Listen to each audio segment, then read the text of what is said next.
자, 미국 증시의 분위기는 좋았었습니다. 이제 국내에서 이런 부분을 어떻게 연결될지 알아보겠습니다. 자, 오늘 연결고리는 바로자산운용의 윤정식 이사입니다. 이사님, 안녕하세요. 네, 안녕하세요. 네.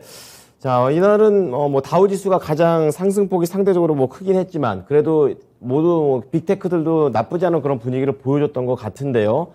세부적으로 키워드 좀 보면서 이사님 말씀 들어보겠습니다. 오늘의 주제입니다. 자, 오늘 연결고리 주제는 미국 증시 달러 약세로 상승했다. 결국에는 환시장에 대한 효과 덕분이었다라고 얘기를 해주셨는데요. 좀 더 자세하게 설명 들어보겠습니다, 이사님.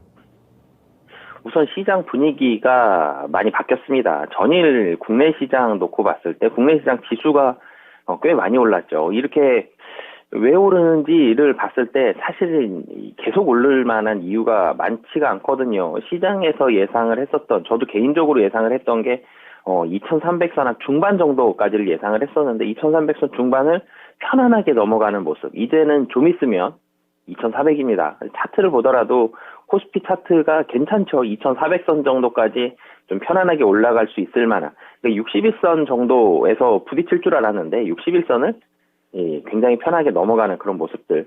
이틀 동안, 그러니까 어제와 지난주 금요일 이틀 동안 합쳐서 42포인트 정도 올라가는 모습이 나왔습니다. 기관도 샀고요. 외국인도 샀습니다. 굉장히 많은 금액을 산 건 아니지만 파는 자금들이 밑으로 팔지 않고 좀 대놓고 팔아주는 듯한 그런 모습들 나오면서 거래대금도 최근에 좀 편안하죠. 한 8조 원에서 9조 원 정도의 거래대금이 계속적으로 좀 나오고 있고요. 시장이 좀 굉장히 좀 편안해진 느낌들이 많이 옵니다.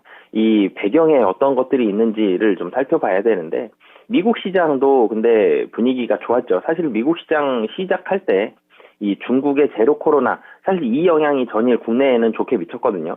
코로나 제로 정책을 어느 일정 부분 좀 포기한다, 이런 얘기들이 나오면서 그럼 중국 관련된 이런 모습들이 많이 풀리지 않을까, 중국 관련된 산업들이 좋아지지 않을까, 이런 기대감들이 있었는데, 미국에서 다시 이제 장중에 이런 얘기들이 들렸죠. 코로나 제로 정책을 고수할 거다라는 중국 보건당국 발표가 있었는데 영향이 거의 없었습니다. 이 영향 제한적이었고, 달러가 그런데 또 약세가 됐죠. 왜 좋아졌는지를 두 가지를 봐야 되는데, 중간 선거가 한 가지가 있습니다. 이 시장의 초점이 이제는 중간 선거에 가장 많은 포커스를 맞추고 있고요. 의회 권력이 공화당이 장악을 할 것이다, 이런 예상치가 나오면서 달러가 약세가 됐고요. 그러면서 인플레이션 감축 법안, 지금 인플레이션 감축 법안이 공화당 쪽이 아니죠. 그런데 이 부분에 대한 불안감이 부각이 되면서 인플레이션 감축 법안에 대해서 좀 수혜를 볼 것으로 예상이 됐었던 이 전기차와 태양광 등 이런 종목들이 조금 하락하는 이런 모습을 보여줬고요. 샌프란시스코 연은에서 이 프록시 금리라는 부분들을 발표를 했는데, 이 부분이 연준의 통화 정책보다 이게 더 긴축적이다, 그러면서 이 달러 약세 폭이 확대가 됐습니다. 달러 약세, 전일 국내 증시에서도 달러 약세 지금 1401원으로 마감해 장중에 1400원 살짝 아래까지 내려오는 모습까지 보여줬는데, 이만큼 떨어진 것도 반가운데요. NDF 여교 환율은 더 많이 하락을 했습니다. 그렇기 때문에 전체적으로 미국 시장 분위기는 긍정적인 분위기가 상당히 많이 지배를 했고요. 국내 시장과 좀 마찬가지죠. 최근에 증시 특징이 좀 편안해졌고, 미국 시장 놓고 보면 다우가 나스닥보다 좀 더 좋고요. 국내도 코스피가 코스닥보다 좀 더 좋습니다. 대형주들이 좀 더 잘 나가는 모습들이 있고, 그리고 빅테크 기업들 미국 시장 놓고 보면은 실적이 빅테크 기업들이 이 나스닥에 발목을 잡는 이런 모습들 많이 나타나는데, 이 실적에 대한 우려감 주가에 어느 정도 반영이 됐고 좀 수습이 되는 그런 모습들. 그러니까 애플 같은 경우는 이제 강보합 정도. 애플 어제도 좋지 않은 얘기 나왔거든요. 이 폭스콘 정저우 공장 봉쇄로 아이폰 출하량 타격 입을 것이다, 이런 뉴스를 나왔음에도 불구하고 별로 하락하지 않았죠. 강보합 정도로 끝났거든요. 그렇기 때문에 미국 시장에서 빅테크 기업들 우려감 상당히 많았는데 이 부분에 대한 조정 어느 정도 좀 마무리됐고, 달러 약세 보여주면서 발표되는 뉴스들 중에서 좋은 뉴스가 주로 반영이 되는 좋은 그런 긍정적인 시장의 모습이 전일 나타났다라고 보시면 되겠습니다. 네, 말씀을 쭉 들어보니까 투자 심리가 많이 안정을 좀 찾은 것 같다라는 그런 생각을 했고요. 거기에다가 달러가 약세가 됐으니까 오늘 국내 입장에서도 환시장의 이런 수급에 대한 쪽으로 연결도 되는 것 같습니다. 국내 증시에 미칠 영향력 좀 자세하게 잡아주세요. 우선 환율이 좋아질 것 같습니다. NDF 달러원 환율 1개월물이 1392원 5원입니다. 어제 국내에서 18원이 하락을 했죠. 굉장히 많이 하락하면서 1401원 20전으로 끝났는데 NDF 달러원 환율이 이보다도 훨씬 낮습니다. 거의 10원 가까이 좀 하락할 것으로 보여지고요. 무엇보다 반가운 건 1400원 아래로 간다라는 점. 달러원 환율이 다시 1400원 오늘 아래로 갔다가 향후에 다시 1400원 위로 올라갈 수도 있지만 이번에 올라간다고 하더라도 1400원 위로 많이 올라갈 가능성 낮습니다. 이 환율 때문에 사실은 외국인이 국내 시장을 좀 많이 사는 이유거든요. 국내 시장 종목들이 미국 시장 다우 지수, 나스닥 지수, 빅테크 기업들보다 국내 거래소 대형주들이 실적이 훨씬 좋죠. 그러니까 국내 기업들이 실적이 굉장히 좋다라기보다는 미국 시장 빅테크 기업들 실적 워낙 좀 좋지 않았기 때문에 국내 기업들이 좀 더 좋아 보이는 점들이 있고 시총 상위 종목에 2차전지 관련 종목들이 있는데 이 종목들이 실적이 좋기 때문에 상대적으로 좀 더 좋아 보이는 부분도 있지만 외국인이 국내 시장 특히 거래소를 이렇게 적극적으로 끊이지 않고 사는 가장 큰 1번의 요인은 환율이거든요. 지금 1,400원 이상인데 결국은 1,300원 초반 혹은 1,200원대까지 하락한다는 부분을 이 부분을 가정을 하고 외국인은 매수를 편하게 들어오는 거거든요. 근데 미국 시장보다 실적도 더 괜찮다. 그러면 환차익 계산 10% 이상 볼 수 있고 실적적인 면도 긍정적이기 때문에 향후에 상승도 가능하다. 이런 부분들이 반영이 되는데 환율이 여기서 더 떨어진다. 여전히 외국인의 수급에는 우호적인 모습이 계속적으로 반영이 될 가능성이 높아 보이고요. 그리고 미국 시장에서 이 인플레이션 감축 법안에 대한 부담감이 조금 반영이 됐죠. 그렇기 때문에 태양광 같은 신재생 에너지 관련된 종목들은 오늘 조금은 부담이 된다. 근데 이게 사실은 인플레이션 감축 법안 못 바꿔요. 이 공화당에서 아무리 주장을 해서 하원에서 올린다고 하더라도 대통령이 승인해줄 가능성이 거의 0에 가깝기 때문에 살짝 우려감이 있고 우려감이 오늘은 반영이 되겠지만 신재생 에너지 업종 추세적으로 굉장히 우려감이 반영이 돼서 하락을 하고 인플레이션 감축 법안이 바뀌고 이렇게 될 가능성은 좀 낮다라고 보셔도 될 것 같고요. 지수를 시장 전체적으로 시장의 모습을 놓고 본다라면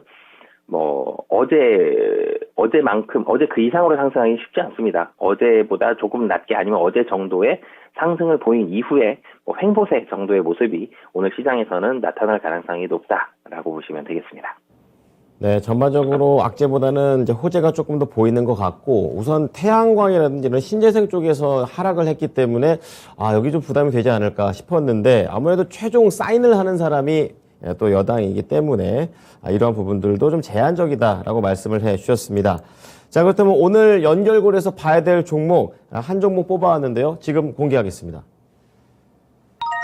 네, 대한항공이 되겠습니다. 항공주 쪽으로 좀 말씀을 해 주셨는데요. 어느 쪽으로 좀 포인트를 잡아야 될지 이유 좀 들어보고 싶습니다.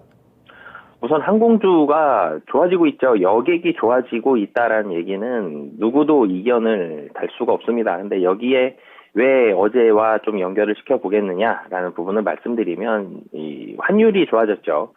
이 항공사들은 두 가지입니다. 부채가 달러 부채가 있고요. 또 한 가지는 항공기를 리스로, 그러니까 항공사가 자체적으로 비행기를 가지고 있는 항공기의 대수는 대한항공이라고 하더라도 몇 대 안 되거든요. 대부분 리스입니다. 현대에서 주로 소유를 한 이후에 리스료를 지불을 하면서 그 비행기를 사용을 하게 되는데 이것도 달러 표시거든요. 그렇기 때문에 환율에 굉장히 좀 민감한데 환율이 전체적으로 좀 떨어지고 있는 추세라는 부분들, 그리고 해외여행이 폭증을 하면서 미국에 있는 이 여행사들, 미국에 있는 항공사들 실적 다 좋거든요. 상공 3사 다 좋고 국내도 이 해외여행 굉장히 좀 좋은 실적을 가지고 있다라는 부분, 그리고 이 항공 업종 볼 때 사실은 이 여객 수요가 어떻게 되느냐가 본업에 굉장히 이 중요한 부분인데 이 외에 이 다음에 가장 중요하게 보는 게 또 유가거든요.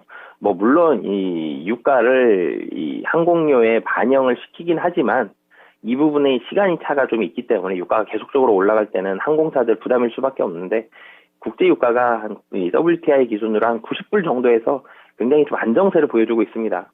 여기에다가 좀 전에도 말씀드렸듯이 환율도 좀 좋다라는 부분 포인트로 보시면 좋을 것 같습니다. 네. 자, 이제는 대한항공 딱 하면 이제 어제 워낙에 실적이 잘 나왔기 때문에 좀 잘 갔던 부분도 있습니다. 조금 더 세부적으로 대한항공 자체의 매력을 들어보겠습니다.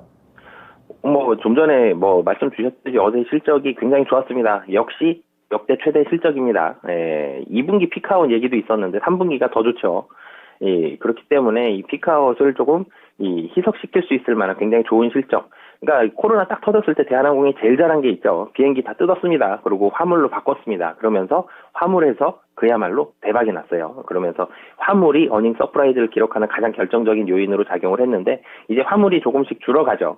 근데 화물이 줄어가는데 화물이 주는 것보다 이 해외 여행객 수요가 훨씬 빠르게 증가를 합니다. 이 여객 부분이 YOY 기준으로 보면 300% 이상, 정확하게는 338%가 증가를 했고요.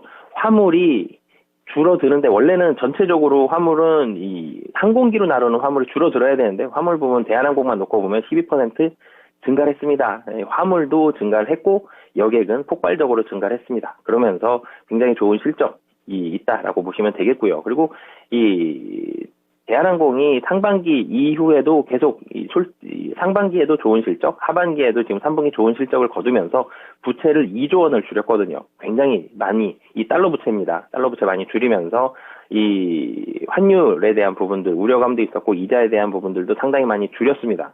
부채 많이 줄였고 그리고 현금이 5조 4천억 가지고 있습니다. 현금도 굉장히 풍부하게 가지고 있기 때문에 그런데 시장에서는 뭐 피크아웃 우려감도 있고 사실 항공주에 대한 관심이 최근에 이제 조금씩 올라오고 있는 정도지 아직도 부족한 상황이거든요. 그렇기 때문에 뭐 PBR이 아직도 한 배가 채 되지가 않는 이런 부분들도 있기 때문에 가격적으로도 상당히 좀 매력적이다라고 보여지고요. 뭐 말씀드린 뭐 가격까지 좀 같이 말씀을 드리면 지금 이제 60일선에 딱 걸쳐 있는데 단기적으로도 26,000원까지는 좀 편안하게 올라갈 것 같고요. 좀 중장기적으로 놓고 본다라면 이전에 횡보했던 가격이 한 3만 원 정도 됩니다.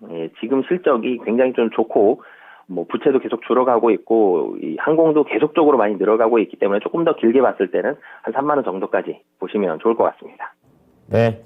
자, 결국에는 실적이 말해주고 오늘 또 환율에 대한 그런 수혜까지 받을 수 있다라는 내용에서 대한항공 말씀해 주셨습니다. 단기 26,000원, 중장기 3만 원 내다 보셨습니다. 오늘 내용 잘 참고하겠습니다. 감사합니다. 네, 감사합니다.